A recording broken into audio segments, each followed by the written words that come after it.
Hello बच्चों, let's see the given question. The question says a soap bubble is blown to a diameter of 7 centimeter. 36,960 arc of work is done in blowing it further. If surface tension of soap solution is 40 dyne per centimeter, the new radii is dash centimeter. We can take the value of pi as 22/7. So for this question, जो key concept यहाँ पे we will be using is the concept of surface energy, which is given by the expression U equal to S into A, right. अब यहाँ पे अगर हम बात करें in terms of change, so change के टर्म्स में delta U will be equal to S delta A, ठीक है ना.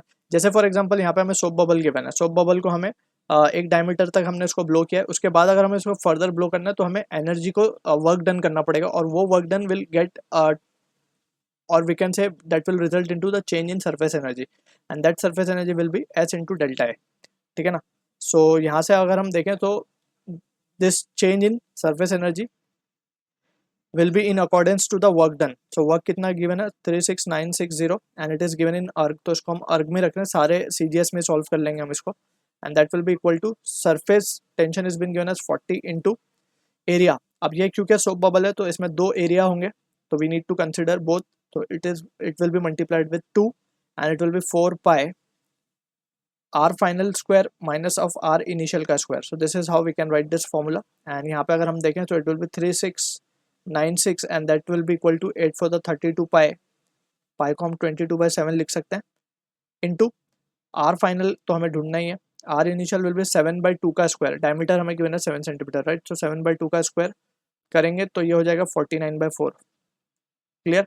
अब इसको सिंप्लीफाई कर लेते हैं. Just 3696 into 7 divided by 32 into 22 plus of 49/4 and that will be equal to R F का square.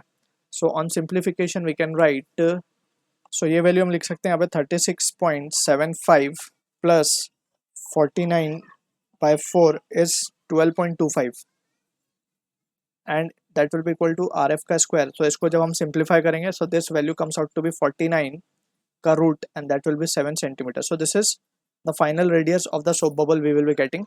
I hope you understood the solution. All the best.